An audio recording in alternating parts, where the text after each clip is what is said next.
Tolong mohon maaf. Takut guys, takut.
Halo, Baiklah, halo Bu.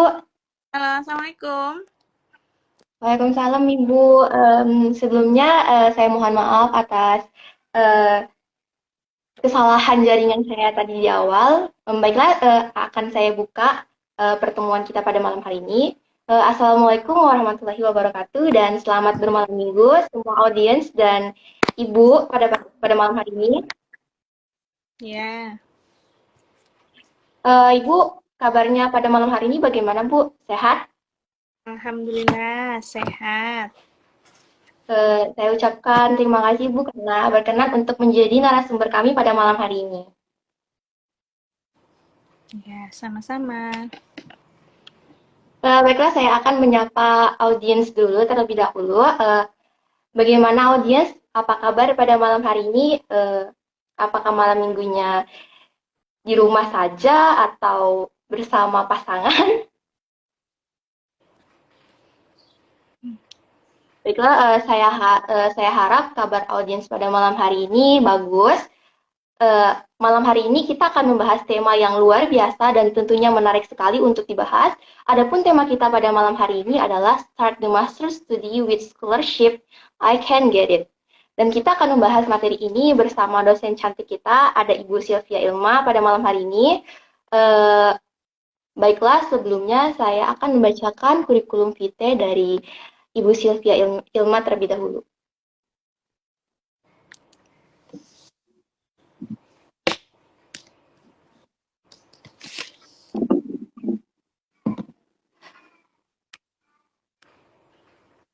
Nama lengkap Dr. Sylvia Ilma SPD MPD, jenis kelamin perempuan, jabatan fungsional sebagai lektor, tempat dan tanggal lahir, ibu lahir di Jombang pada tanggal 24 Desember 1988. Berarti sekarang usia ibu kurang lebih 34 tahun, masih sangat muda. Nomor telepon ibu Mohon dicatat ya teman-teman. 0852 46 39 2424. Alamat kantor, alamat UBT yaitu Jalan Amal-Lama nomor 1 Tarakan. Kemudian mata kuliah yang Ibu ampu selama mengajar di Universitas Borneo Tarakan ada pengembangan kurikulum biologi, yang kedua ada pengembangan media berbasis blended learning, yang ketiga adalah pengembangan media pembelajaran biologi, ada anatomi dan fisiologi tumbuhan, mikroteknik, ada bioteknologi dasar, dan English for Biology Education. Kemudian masuk di riwayat pendidikan, Ibu menempuh pendidikan S1 di Universitas Borneo Tarakan pada tahun 2006 hingga 2010, jadi kurang lebih 4 tahun. Kemudian S2 dan S3-nya di Universitas Malang pada tahun 2012 sampai 2014 untuk S2, dan 2018 hingga 2021 untuk jenjang S3.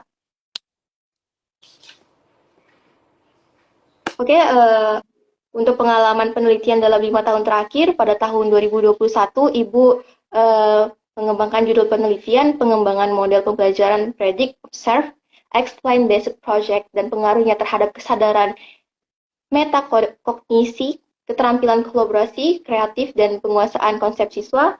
Kemudian di tahun 2019, Ibu mengajukan judul penelitian berupa hubungan antara keterampilan proses sains dan hasil belajar kognitif siswa.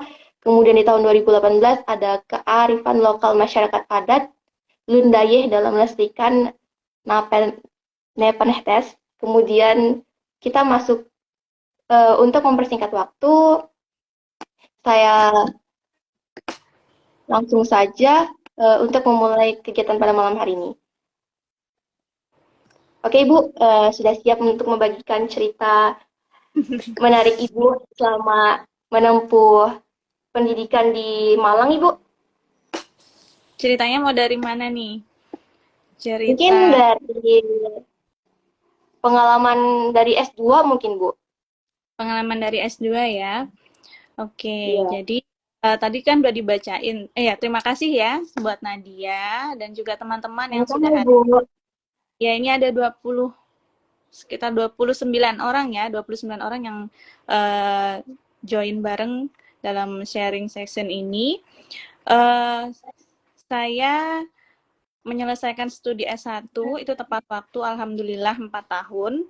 Nah, kemudian setelah itu saya mengabdi dulu 1 tahun untuk menjadi asisten dosen di Universitas Borneo Tarakan di jurusan pendidikan biologi. Kemudian 1 tahun kemudian saya melanjutkan studi S2. Nah, alhamdulillah studi S2 saya itu dapat beasiswa unggulan. Jadi waktu itu tahun 2012 itu teman-teman saya yang waktu itu bareng jadi asisten dosen, mereka semua dapat kesempatan beasiswa dosen untuk lanjut S2. Jadi namanya itu BPPDN. Nah, waktu itu saya nggak bisa dapat BPPDN karena saya belum punya NIDN waktu itu. Sehingga saya harus berjuang untuk mendapatkan beasiswa lain selain BPDN bersama seluruh fresh graduate dari S1 se-Indonesia untuk mendapatkan beasiswa unggulan dari Kemdikbud. Nah, alhamdulillah saya dapat beasiswa itu dan bisa lulus selesai tepat waktu juga. Sebenarnya nggak tepat waktu ya, hampir nggak sampai 4 tahun, karena di akhir itu saya harus mengembalikan beasiswa. Sudah terlanjur cair, jadi harus saya kembalikan. Gitu pengalamannya. Kemudian, apa yang harus dipersiapkan waktu itu, yang paling pertama adalah bahasa Inggris. Jadi tes bahasa Inggris. Waktu itu saya ikut tes TOEFL, minimal kalau nggak salah yang beasiswa unggulan itu ada 2, jadi dalam negeri dan luar negeri. Kalau yang dalam negeri itu nggak terlalu tinggi, sekitar 400-an kayaknya waktu itu untuk bisa sebagai syarat utama untuk mendaftar di beasiswa unggulan. Kemudian selain itu juga IPK minimal 3,25.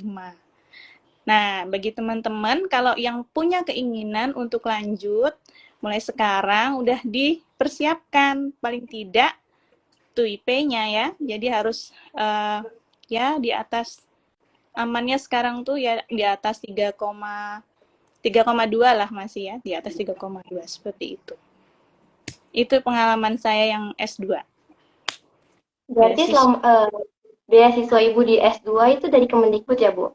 Ya, dari Kemendikbud. Sekarang ada lagi kok masih buka ini untuk beasiswa unggulan multi talent kayaknya di sini. Saya cek-cek untuk yang talenta itu, beasiswa talenta, beasiswa unggulan talenta. Tapi nggak tahu yang 2022 ini sudah ada belum? Yang 2021 waktu itu ini saya dapat informasinya ada. Baiklah Gitu. teman-teman, kalau mau lanjut S2 bisa datang ke Kemendikbud. Itu Ya, peluangnya oh, sangat besar banget ya, Bu. ya.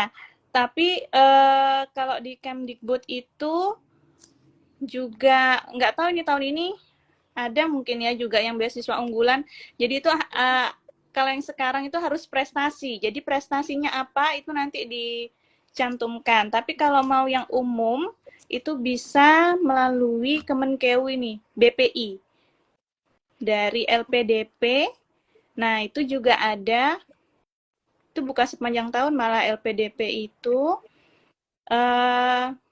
persyaratannya ya gitu deh, mirip-mirip aja yang seperti saya bilang tadi. Jadi bahasa Inggrisnya itu kalau dalam negeri ada grade-nya masing-masing ini 400 ya ini. Kalau magister, pendaftar jenjang magister wajib memiliki IPK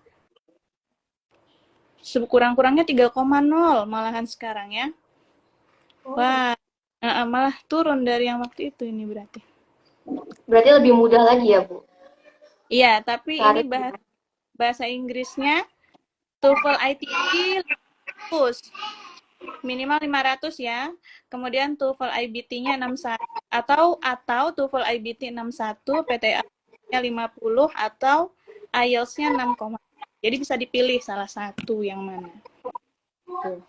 Berarti untuk teman-teman yang berniat untuk melanjutkan S2, diharapkan memiliki skill dalam berbahasa Inggris yang baik. Bisa tuh dimulai dari sekarang untuk cicil-cicil belajar bahasa Inggrisnya. Iya, Oke, enak loh mungkin kuliah Ibu biayai. Ya ini kalau kuliah itu kan dibiayainya itu tidak hanya biaya pendidikan, tapi ada biaya untuk kehidupan, apa untuk hidup living cost itu juga dibiayai. Jadi nggak mikir makan lagi gitu udah include dalam beasiswa. Kalau dari LPDP itu seperti itu. Kalau ada yang punya berarti keluarga, sudah ada yang punya keluarganya dibawa, misalnya keluarganya tuh suami gitu ya, suaminya yang kuliah, terus ada istri, ada anak, itu dapat juga tunjangan. Kurang baik apa tuh pemerintah ya? berarti sudah nggak ada alasan lagi ya Bu untuk nggak melanjutkan pendidikan. Oh iya, makanya harus harus punya cita-cita setinggi mungkin. Kan menuntut ilmu itu kalau bagi umat muslim itu merupakan salah satu cara menuju surga kan gitu ya. Jadi harus Benar Ibu. semangat ya, gitu. Baik Ibu. Eh, untuk selanjutnya kita akan masuk ke pertanyaan kedua. Eh, ini kan kebanyakan audiens kita itu dari pendidikan biologi. Nah, apakah jika mencari beasiswa harus selinier dengan jurusan kita agar mudah untuk mendapatkan beasiswa, Ibu? Iya, harus. Jadi kalau pendidikan biologi eh, lebih baik itu yang kembali lagi ke pendidikan biologi atau mau ke pengembangan pendidikan gitu ke educationnya boleh gitu. Fokus ke pendidikannya. Kalau mau ke biologi murninya juga bisa. Banyak tuh kayak Pak Darius, Bu Cia, itu kan S1-nya pendidikan, kemudian S2-nya itu murni. Nah, tapi kalau dari pendidikan ke murni itu harus belajar lebih keras lagi gitu karena kalau di pendidikan kan kita belajarnya bagaimana cara kita bisa memahami kemudian membelajarkan kepada siswa. Nah, tapi kalau ke murninya itu kan lebih aplikatif, lebih mendalam lagi, lebih detail lagi. Jadinya yaitu kita harus ini ada matrikulasi biasanya sebelum kalau yang dari pendidikan Kenapa, masuk ke Bu? pakai matrikulasi dulu. Jadi sebelum masuk mata kuliah ada matrikulasinya gitu. Ibu kalau Ya. boleh tahu, mungkin beberapa audiens di sini masih kurang tahu mengenai matrikulasi tadi. Bisa tolong dijelaskan matrikulasi tadi itu apa, Ibu? Jadi matrikulasi itu kayak penyamaan ini loh, apa, materi-materi dasar. Jadi materi-materi dasar yang dipelajari di biologi murni, nah itu diulas kembali. Jadi nanti ketika masuk kuliah, eh, di kelas itu punya pengetahuan ya yang nggak jauh-jauh gitulah. Mirip-mirip, apa, sama, hampir sama gitu pengetahuannya. Seperti itu, terkait suatu materi yang mau dipelajari. Kalau kita dari pendidikan biologi ke biologi itu kan kurikulumnya emang udah beda banget, capaian pembelajarannya kan udah lain kayak gitu. Jadi nanti ada untuk menyamakannya itu ada matrikulasi itu. Begitu. Berarti kita harus belajar ekstra ya, Bu, untuk Iya, menyamakan persepsi kita. iya begitu. Baiklah, mungkin kita lanjut ke pertanyaan selanjutnya. Ini mungkin dari audiens kan, Bu, jika mendaftar beasiswa dan mendapatkan partial funded dan keadaan finansialnya kurang mampu, langkah apa saja sih ya, Bu, yang bisa kita tempuh? Kira-kira Gimana? langkah apa saja Beasiswa jika udah kita dapat mendaftar? daftar Iya, kita beasiswa betul, Bu. tapi Terus, belum cair. Oh iya benar, gimana? Bu. Oh gitu ya. Benar, Bu. Nah, ya, itu memang yang harus dipersiapkan juga salah satunya. Jadi kita harus punya dana simpenan. Karena kalau beasiswa itu, apalagi beasiswa dari pemerintah, itu cairnya kalau di Indonesia tuh 1 semester baru cair. Jadi untuk uh, ya teman-teman saya dulu banyak yang ngutang dulu ya. Jadi ngutang dulu untuk biaya hidup, kemudian nanti kalau cair tinggal dibayar gitu.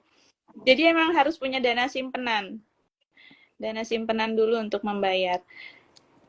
Seperti itu Berarti kita kalau harus pintar-pintar untuk memanajemen uang ya, Ibu. iya, ya ditabung. Tabung, berdoa, insya Allah pasti Nah, bisa. mungkin dari audiens kita banyak yang punya harapan besar untuk melanjutkan ke jenjang pendidikan yang berikutnya, Bu. Mungkin ada yang ingin mengikuti jejaknya Ibu untuk menempuh pendidikan S2 di Malang. Nah, untuk menurut Ibu nih, kan udah pernah nih ke Malang. Di sana biaya hidupnya tergolong murah atau mahal, Ibu? Oh, murah kalau di sana. Di sana itu mau makan 5.000 aja sudah kenyang. Itu 5.000 Ada udah dapat apa aja, Ibu? ya lauknya standar lah, nasi, lalapan, tahu tempe gitu aja. Kan mahasiswa prihatin ya hidupnya ya. Lauk anak kos ya, Bu. Ya, begitu. Ya, maksudnya masih bisa makan lah kayak gitu. Ayam juga paling 7.000 kayak gitu. Satu Berarti potong. kebutuhan hidup di sana tergolong terjangkau ya, Ibu? Iya, sangat murah kalau di sana. Eh, yang apa ya? Kalau misalnya yang mau ngekos, cari yang deket-deket kampus. Jadi nggak perlu biaya Gojek lagi, nggak perlu biaya angkot, kan bisa jalan kaki sambil olahraga. Ya, itu salah satu cara untuk meminimalisir pengeluaran. Nah, terus kalau makan, nah di di sekitaran kampus itu, di Malang itu kan banyak ya kampusnya, jadi banyak kos-kosan. Nah, beberapa kos-kos, hampir hampir hampir semua kos-kosan sih itu boleh masak, masak nasi gitu atau masak yang beneran pakai kompor, masak lauk pauk, sayur mayur. Nah, itu lebih murah lagi kalau mau masak. Sayur aja tuh di Malang seikat 2.000. Masih ada kan? Iya, kayak tahu tempe itu masih 2.000. Wah, masih bisa hidup di sana itu di Malang itu. Murah. Berarti dari kitanya aja Ibu harus pintar-pintarnya mengatur Iya, kehidupan di sana. iya benar-benar. Harus seperti itu. Apalagi di antara Malang dan Tarakan mungkin lebih murah di Malang. Jadi harus mungkin lebih baik lagi kehidupannya di Malang ya, Bu. Iya, mungkin kalau biaya hidup aja nggak masalah ya. Yang bikin pengeluaran itu membengkak itu ini gaya hidup. Gaya Hedon ya, hidupnya. Bu. Di Malang banyak mall gitu, nanti biasanya orang Kalimantan tuh terkenal kayanya, jadi paling suka belanja. Nah, karena Iya, di Malang benar tuh, Bu. jadinya belanja aja gitu, ke mall aja itu udah biasa. Oh kalau mahasiswa dari Kalimantan boleh tajir nih, begitu biasanya. Sudah melekat banget ya Bu sama image-nya mahasiswa dari Kalimantan. Ya, Kalimantan itu kan tempatnya potensial ya, jadi kaya penghasil minyak. Jadi anggapannya tuh makmur semuanya orang Kalimantan. Diaminkan saja Bu. Amin. Ya, amin. Oke, kita masuk ke pertanyaan selanjutnya. Pertanyaan selanjutnya, selain dari beasiswa untuk asisten dosen tadi Bu, apakah dari UBT sendiri ada menyediakan beasiswa lain untuk lulusan dari UBT sendiri? Nggak ada. Oh, berarti Belum. tidak ada ya Bu. Berarti kita harus, Ya, jadi berarti kita, beasiswanya itu untuk saat ini itu dipegang oleh Kemenkeu lewat LPDP itu. Untuk yang saat ini ya, buka ini. Jadi silahkan bisa kunjungi nih apa webnya lpdp.kemenkeu.go.id. Nah itu persyaratannya bisa dilihat di situ apa saja. Kemudian fasilitas yang diperoleh itu apa saja, lengkap di situ sudah bisa dilihat. untuk website-website yang baik untuk kami kunjungi Bu untuk mendapat informasi tentang beasiswa lanjutan S2 itu bagusnya di mana ya Ibu? Itu tadi pdp.kemenkeu.go.id. Untuk Di teman-teman silakan dicatat ya. satu pintu itu ya, kayaknya sekarang beasiswa lewatnya satu pintu itu. Nah ini lagi buat latihan, saya lupa tadi itu menyampaikan, biasanya kalau pendaftaran beasiswa kita diminta untuk menyusun esai. Jadi esai tergantung temanya apa. Kebanyakan temanya tuh kayak kontribusi kita untuk negara, kemudian apa yang sudah kita lakukan di negeri, kayak gitu-gitu. Nah, esainya tuh harus, jadi katanya itu juga dibatasi. Jadi sampai panjang-panjang atau cuma nulis cuma sedikit. Nah, itu perlu disesuaikan dengan jumlah katanya. Nah, terus itu nyusun proposal juga. Jadi kita sebelum melanjutkan studi, kita itu harus sudah punya ancang-ancang apa atau rancangan gini ya. Rancangan nanti bakal neliti apa gitu. Nah, jadi harus itu coret-coretannya itu kalau mau mendaftar beasiswa. Sering kan seperti itu. Berarti kita harus punya persiapan dari S1 ya Ibu. Jangan Iya. waktu kita baru mau daftar baru ribet nih mau nyiapin semuanya. Jadi harus siap-siap, harus didoakan itu kalau Allah perlu dimudahkan Benar, semuanya. amin. Idealnya Bu, kita tuh diterima dulu di dalam universitas atau langsung mencari beasiswa atau saat pendaftaran awal? Ada beberapa jenis beasiswa yang kita itu daftar dulu. Kalau kayak LPDP ini kan kita harus dapat LOA atau seperti surat ini sih, surat diterima, surat pernyataan bahwa kita sudah diterima di universitas itu. Nah, baru kita bisa daftar beasiswanya. Begitu. Jadi ada juga beasiswa yang daftar dulu beasiswanya, baru nanti masuk kuliahnya. Begitu. LPDP Berarti ada kembali lagi. begitu ya. LPDP itu ada dua model begitu kok. Ada yang minta LOA dulu, ada waktu juga yang nggak minta LOA. Jadi kita daftar aja dulu. Jadi kuliahnya tahun depan. Setelah misalnya tahun ini kita ikut tes dulu. Nah, nanti tahun depan baru kuliah. Tapi ada juga yang kita udah kuliah, udah dapat LOA, baru daftar beasiswa. Itu juga bisa begitu. Berarti menyesuaikan dengan beasiswanya ya Bu? Ya, LPDP ada dua model begitu ini. Waktu saya daftar yang untuk S3 itu harus harus daftar beasiswa dulu saya, baru daftar kuliah di UM. Nah, tahun kemarin 2021 itu ada teman dia minta LOA dulu, baru bisa daftar beasiswa begitu. Untuk S3-nya Ibu dengan beasiswa yang sama dengan S2 atau Ibu mencari beasiswa lain lagi? Saya kemarin itu ikut beasiswa afirmasi PTNB. Jadi, beasiswa afirmasi PTNB itu dikhususkan untuk 9 PTNB, perguruan tinggi negeri baru itu PTNB, salah satunya kan UBT. Nah, jadi dikhususkan ke 9 itu, seperti Umrah, Maritim Alih Haji, kemudian Unsulbar. Nah, itu ada pilihan beasiswa afirmasi PTNB. Tapi beasiswa itu sekarang sudah tidak ada. Tahun 2018 saya masuk, 2019 masih ada, 2020 sudah tidak ada beasiswa itu. Semua beasiswa masuk satu pintu lewat PDP. Nah, saya waktu itu juga daftar PDP, tapi saya nggak lolos di wawancara. Waktu wawancara itu, saya kan belum pernah punya pengalaman bagaimana wawancara beasiswa. Kebetulan teman-teman saya juga belum pernah ada pengalaman itu juga. Jadi saya memang benar-benar nggak punya pengalaman, nggak punya informasi gimana kalau wawancara. Jadi pas diwawancara, wawancaranya tuh keren banget loh. Terus ada 3 yang mewawancarai saya. Yang pertama tentang akademik, yang kedua tentang visi misi kita begitu. Nah, yang ketiga itu seorang psikolog. Jadi psikolognya tuh pintar banget menggiring pertanyaan. Akhirnya saya nangis itu waktu wawancara. Hebat banget dia. Saya nangis. Terus itu kata teman saya, mungkin itu kali yang bikin kamu nggak lulus katanya.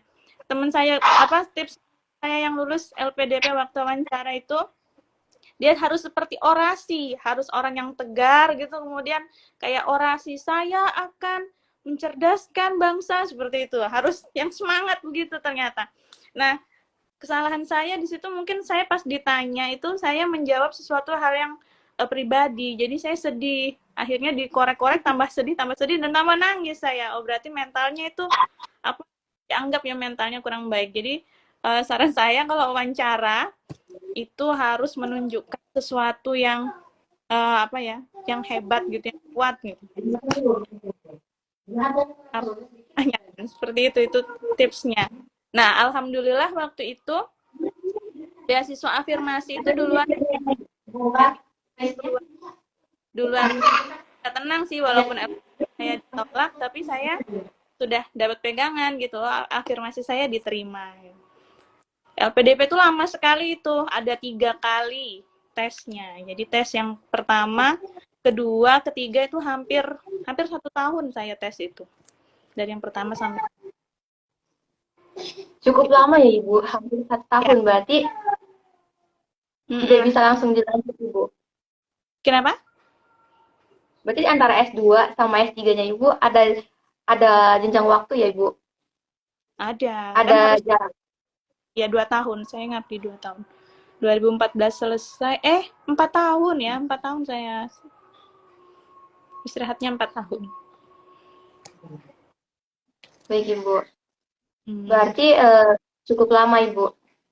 Iya, cukup lama. Kan nunggu giliran juga kuliahnya kemarin. Kan harus yang senior-senior dulu yang kuliah, baru gilirannya. Oh iya betul. Apalagi Ibu tergolong muda kan Bu? Oh iya, kelihatannya muda. Dari yang saya baca dari kurikulum vitae yang Ibu berikan kepada saya, di situ saya lihat Ibu selalu berhasil menyelesaikan pendidikan tuh tepat waktu. Ibu bisa nggak kasih tips and trick buat kami nih Bu yang rencananya mau lanjut S2 supaya bisa kayak Ibu lulus tepat waktu 4 tahun, 2 tahun, 3 tahun. Itu tipsnya gimana sih Bu? Bagi-bagilah. Oh gitu ya. Apa ya tipsnya ya? Tipsnya itu luruskan niat. Jadi niatnya itu semuanya itu lillahi ta'ala. Jadi bukan karena untuk wow-wowan, untuk wah-wahan gitu dapat sesuatu apa atau apa enggak, tapi karena memang itu ibadah gitu ya. Jadi semata-mata itu kita cuman pengen cari ridhonya Allah gitu aja. Kemudian berpikir positif. Jadi jangan pernah, itu salah satu adab menuntut ilmu ya. Jadi kita itu sebagai murid tuh nggak boleh berprasangka buruk sama guru. Itu udah jadi adab. Jadi apapun biar dimarahin, biar dijelek-jelekin, biar dibodoh-bodohin. Kan ada tuh ya pembimbing yang frontal banget gitu, kalau sudah kesel sama mahasiswanya tuh dimarah-marahin di situ juga. Gitu. Saya juga pernah dimarah-marahin gitu sama pembimbing saya, tapi ya itu karena saya punya prinsip itu bahwa dosen atau guru itu nggak pernah punya niat untuk menjatuhkan mahasiswanya, untuk menjatuhkan muridnya gitu. Jadi mereka itu semua bersikap seperti itu tuh anggaplah itu suatu pembelajaran gitu, pengalaman buat kita. Jadi intinya dalam menuntut ilmu kita tuh perlu sabar. Sabar itu maknanya sekali. Jadi bukan sabar itu cuman nahan marah gitu aja, bukan. Tapi tekun itu juga bagian dari sabar kalau bagi saya. Misalnya hari ini mengerjakan, kemudian konsul, kemudian dicoret-coret, balik revisi, kembali lagi, itu juga bagian dari sabar gitu. Jadi kita harus sabar. Nah, itu nikmati aja prosesnya. Terus kalau ada teman-teman yang teman yang udah duluan, teman yang udah duluan ACC, yang udah nah itu jadikan ini motivasi gitu. Wah, dia aja gitu ya, aku berarti harus lebih tekun lagi gitu. Ya kayak gitu aja sih kalau saya. Enggak gimana.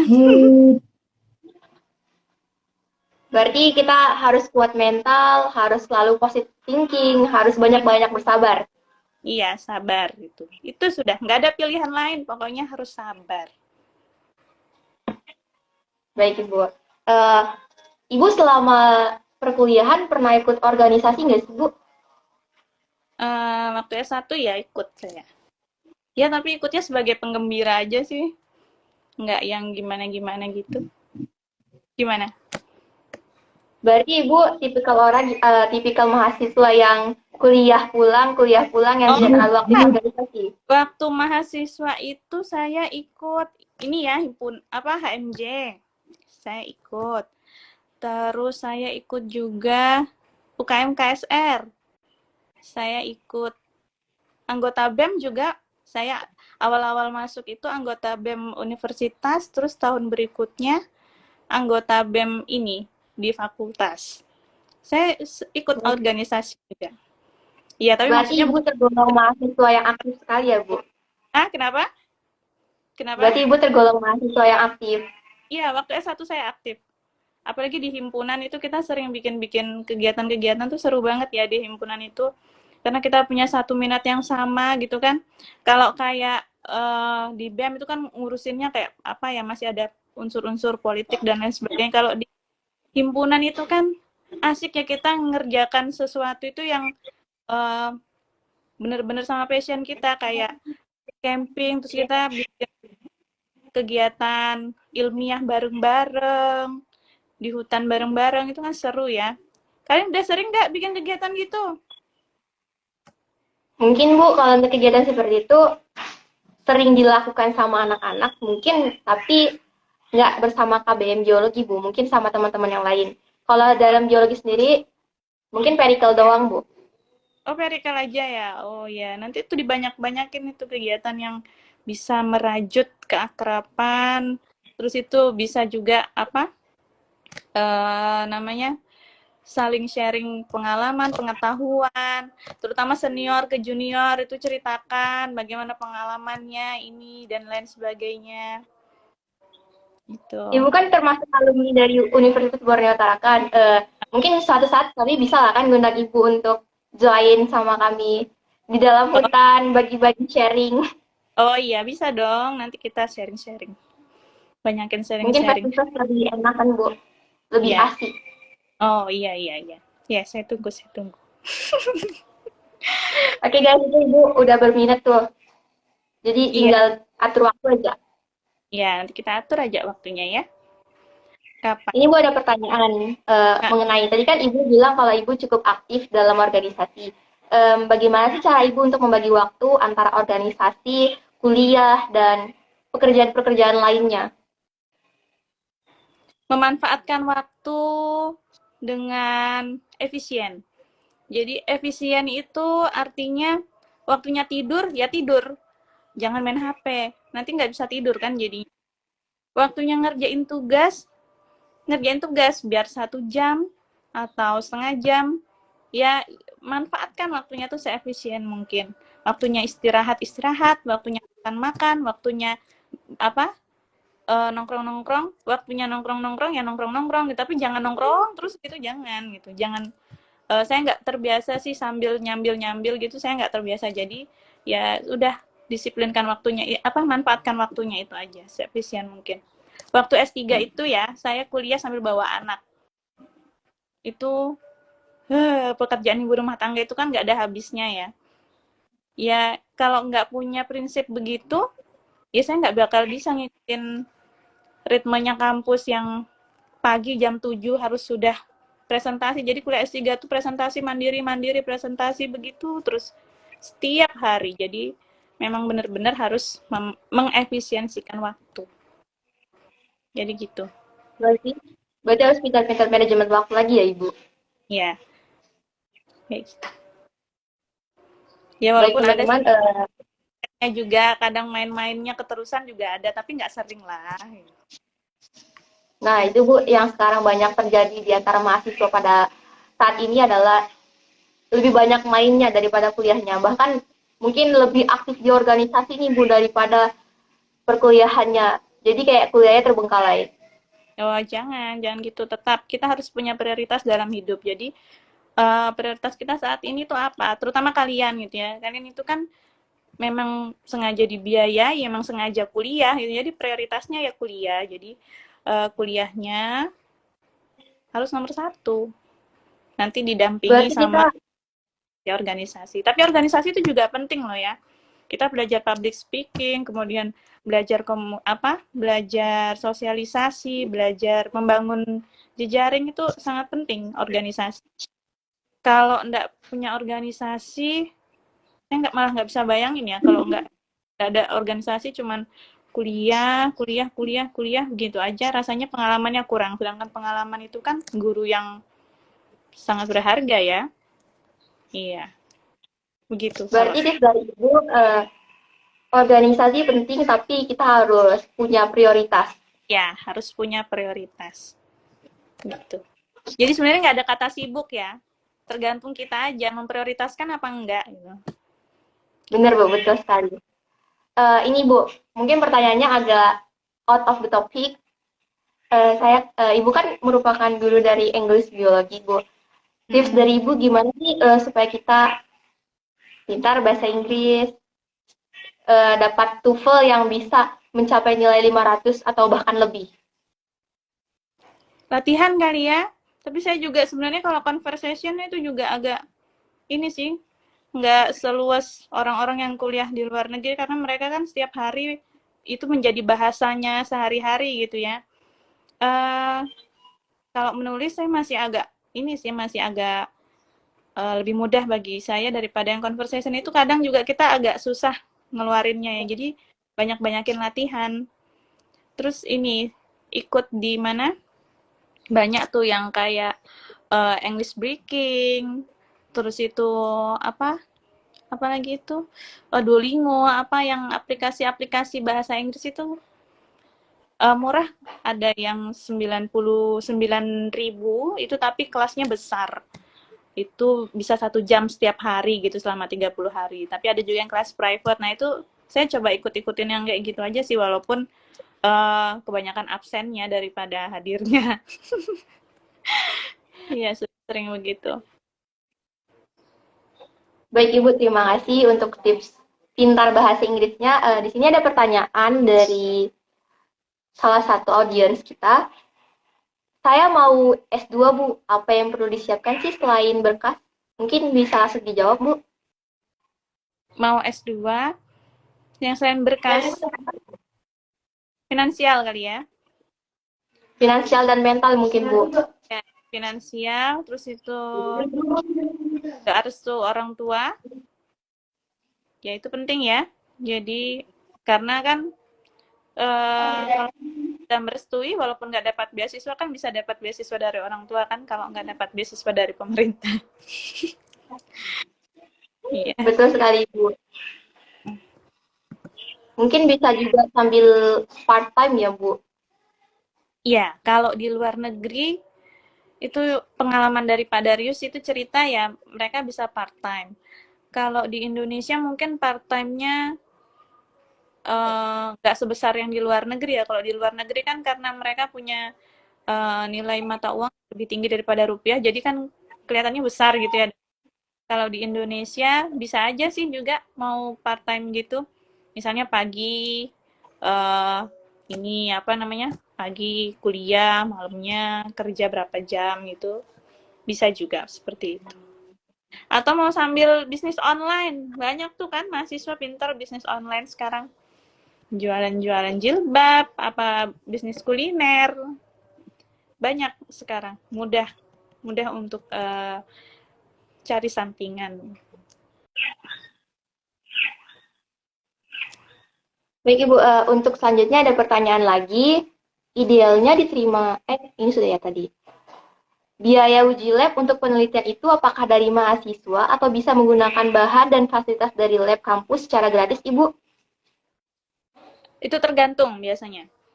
Kalau yang bahan yang tersedia, bahan yang dibutuhkan itu tersedia di labnya universitas itu gratis biasanya kalau yang punya di dalam. Tapi kalau kita harus membeli di luar, yaitu biaya sendiri, mandiri. Biaya mandiri. Tapi kalau dapat beasiswa itu kan ada uang penelitian sudah. Nah, kita bisa simpankan dari uang penelitian itu. Uang Berarti dari risetnya. beasiswanya sudah include dengan biaya penelitian ya, Ibu? Iya, jadi setiap bulan itu sudah ada biaya penelitian, uang buku, living cost, kemudian uang UKT, UKT itu ya sudah ada. Jadi kita saving sendiri untuk biaya penelitian, untuk publish jurnal, itu kan juga bayar ya. Disimpan sendiri. Kalau nggak Berarti dapat, sudah sangat mudah banget ya, Bu? iya mudah. Ayo semangat, semangat Ayo guys, kuliah, semangat. semangat kuliah, biar bisa lanjut dengan beasiswa. Baik Ibu, untuk pertanyaan selanjutnya, MK Martikulasi ini diambil lebih dulu sebelum dimulainya kuliah regulernya atau bagaimana Ibu? Ya, sebelum diambil kuliah. Sebelum diambil, sebelum kuliah. Eh, teman-teman saya ada yang ikut beasiswa Saintek, tapi itu sudah nggak ada lagi juga beasiswa Saintek itu. Matrikulasinya 1 tahun. Cukup lama Ibu. Iya, 1 tahun. Tapi kan beasiswa, jadi dibiayai. Jadi, misalnya kita studi S2 itu 2 tahun, tambah pra S2. Pra S2-nya itu atau matrikulasinya itu 1 tahun, jadi 3 tahun. Tapi itu dibiayai semua oleh pemerintah, oleh beasiswa Saintek itu tadi. Ya berdoa aja semoga masih ada lagi beasiswa Saintek. Banyak itu dosen-dosen yang ikut beasiswa Saintek kemarin. Dosen-dosen pendidikan biologi, dosen-dosen lulusan dari PGSD, itu kemudian ngambil murni ke ITS, IPB, nah itu matrikulasinya 1 tahun. Gitu. Baik Ibu. Ini ada satu pertanyaan lagi, Bu. Mungkin dari audiens yang baru masuk. Jadi pertanyaannya mengenai nilai TOEFL dan AIT. Yang diperlukan kira-kira berapa ya, Bu, untuk masuk S2? S2 apa ini? S2 luar negeri, dalam negeri. Kalau yang dalam negeri itu berapa nih tadi? Magister dalam negeri skor TOEFL-nya ITP 500. Kalau IELTS-nya 6,0 itu dalam negeri. Kalau yang luar negeri IELTS-nya 6,5, TOEFL nggak ada TOEFL ITP. Dia IELTS, IBT, sama nih PTE akademik ini. Kalau yang magister luar negeri, gitu. Oh ya Ibu, saya mau bertanya nih. alasan Ibu kenapa lebih memilih melanjutkan S3 di dalam negeri ketimbang di luar negeri? Kalau boleh tahu apa ya, Bu? Alasannya karena saya diizinkan sama suaminya di dalam negeri aja, nggak usah di luar negeri, karena harus ngurusin pendidikannya anak-anak dan lain sebagainya. Kan ibu rumah tangga sudah. Jadi harus nurut kata suami ya. Jadi di dalam negeri. Benar, Ibu. Kenapa ketawa? Oke, Kalau aku untuk teman. luar negeri. Kan orang tua, tapi orang tuanya dulu kan kalau belum menikah itu kan eh, kalau perempuan itu kan masih ke orang tua. Tapi kalau sudah ya itu kan yang terutama ridhonya suami begitu. Kalau makanya yang belum nikah itu minta ridho sama suami sama apa orang tuanya untuk bisa keluar negeri gitu. Mana tahu insya Allah jodohnya di luar negeri kan, Bu? Oh iya, mau seperti itu. Amin. Emang mau Amin, Bu. mau mau kepingin punya suami bule? Kalau saya pribadi sih, Bu, nggak mungkin audiensnya pengen. Oh gitu. Kirain Nadia pengen. Enggak, Bu. Kayaknya. Ini Bu ada pertanyaan lagi, Bu, mengenai TOEFL. TOEFL itu yang resminya digunakan dari mana ya, Bu? Kan banyak sekali tes TOEFL yang beredar. Hmm, yang ini ya yang pendaftaran yang apa lembaga-lembaga yang membuka itu biasanya mereka memang menulisin ada yang preparation, ada yang tes. Nah, biasanya kalau yang penyelenggara tes itu udah bisa sih, udah bisa dipakai sertifikatnya. Yang bisa ngeluarin sertifikatnya TOEFL itu. Gitu. Di Tarakan ada sama Pak Taufik itu udah pernah ikut belum? Atau sama Dr. Agus yang bahasa Inggris? Itu bisa tanya informasi sama beliau kalau mau ikut TOEFL ITP. Tapi masih ITP loh ya. IELTS belum bisa sepertinya. Harus keluar daerah, harus keluar dari Tarakan. Ikut di Jakarta, di Makassar paling dekat bisa. Surabaya, ya kayak gitu. Yang IELTS. Lumayan jauh ya, Ibu. Iya, berarti ongkos ya. Nah, kalau Benar, Ibu. kayak Pak Fadlan itu kan beliau itu rezekinya memang di situ karena beliau itu ikut UKB Ing dari Dikti, kemudian di UKB Ing itu kan diberi buku, kemudian tes IELTS. Nah, alhamdulillah beliau lulus tes IELTS-nya di situ, jadi nggak harus bingung kemana-mana, udah dapet di situ mencukupi, bisa dibuat daftar beasiswanya beliau itu. Nah, alhamdulillah sudah keterima. Kalau ada teman saya itu ikut ini Budi LN. Budi LN itu dari LPDP. Kalau Pak Fadlan kan bukan LPDP ya. Pak Fadlan dari beasiswa kerjasama Australia dan Indonesia. Nah, kalau teman saya itu yang ke Jepang, dia LPDP luar negeri. Nah, itu harus ikut tes IELTS. Wow, berapa kali? 9 kali apa ikut tes IELTS, kemudian baru dapat skornya itu 6,5 baru itu. Jadi biayanya memang harus banyak dulu yang dikeluarkan. Waktu teman saya yang ke Jepang. Nah, tapi kalau kayak Pak Fadlan kan enak tuh, langsung gitu. Berarti harus menyediakan finansial yang cukup besar ya, Ibu? Iya, prepare itunya, keuangannya juga. Ini saya lihat-lihat dari kolom komentar, sepertinya banyak sekali yang mengidolakan Ibu. Oh gitu. Padahal belum pernah ini ya, belum pernah ketemu ya. Atau sudah ketemu tadi waktu kita ini pindah-pindahan. Nah, mungkin bisa jadi Ibu. Ini ada yang bilang, wah Ibu Silvi rindu sekali. Sehat selalu Ibu. Amin. Ini ya. Ini Ibu, sebentar lagi menjelang puasa, mungkin bisa kita adakan kegiatan buka puasa bersama mungkin. Oh, boleh-boleh. Ayo. Kita biasanya himpunan kan emang ini nih ya, ngadakan buka bareng gitu ya. Tapi ini Benar Ibu. masa pandemi gimana? Masih boleh kan untuk berkumpul-kumpul berkerumun? Mungkin akan dibahas lebih lanjut di rapat selanjutnya Ibu. Oke. Baiklah Ibu, mungkin pertanyaan terakhir dari saya, pesan dan kesan Ibu kepada mahasiswa biologi gimana ya, Bu? Apa ya pesannya? Pesannya Pesan dan semangat, kesan Ibu. semangat, rajin, apa lagi ya? Itu aja, jangan lupa berdoa. Karena Menurut Ibu, ada kekuatan lain selain doa. Kenapa? Kenapa? menurut Ibu, mahasiswa biologi itu gimana sih, Ibu? Jadi di mata Ibu mahasiswa biologi itu gimana? Oh, biologi itu the best. Ramah-ramah, cantik, ganteng.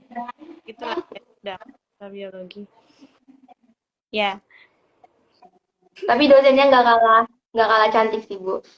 Oh, Bahkan gitu mungkin ya. kadang-kadang bisa mikir kalau misalnya dosennya itu kayak mahasiswa karena masih muda-muda. Oh, gitu. Kamu jangan ngomong gitu, Pak Flo emangnya jadi mahasiswa juga. Enggak. Mungkin Pak Flo, ada beberapa, Ibu. Pak Flo, Pak Ibrahim itu dosen saya waktu itu.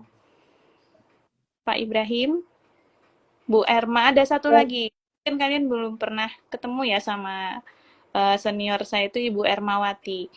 Nah, insya Allah kalau selesai semester ini, mungkin semester depan nanti bisa bergabung juga sama kita.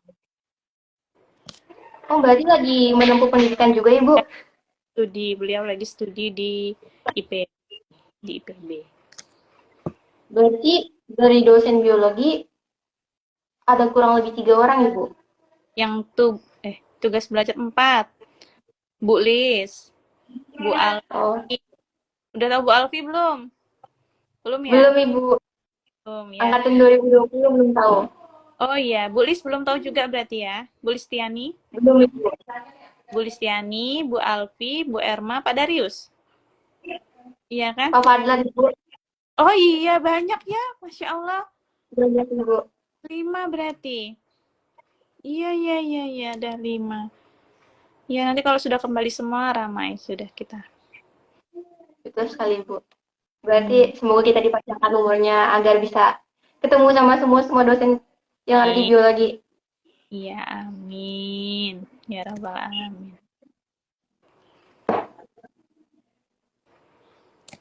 Baik, Ibu. Oh, mungkin itu saja pertanyaan dari saya dan dari audiens.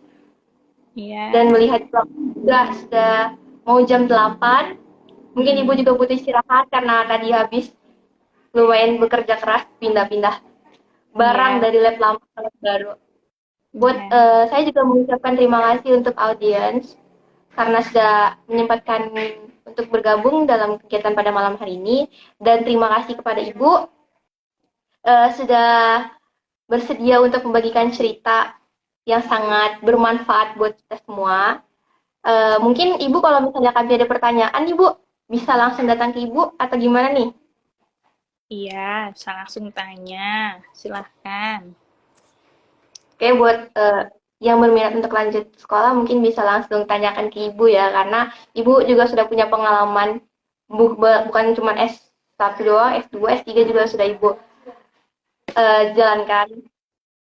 Jadi mungkin sekian dari pemaparan saya dan Ibu pada malam hari ini. Uh, jangan lupa di follow IG-nya Ibu. Itu juga saya tuh masih. Ya, yang kemarin itu, ya, iya, karena saya sudah nggak bisa akses masuk ke situ. Baik Ibu, jangan lupa di follow IG-nya Ibu karena mungkin akan ada banyak keseruan-keseruan yang akan kita lihat dari Instagram-nya Ibu. Nggak ada. Sekian dari mungkin Bu nanti ke depannya. Oh iya, insya Allah.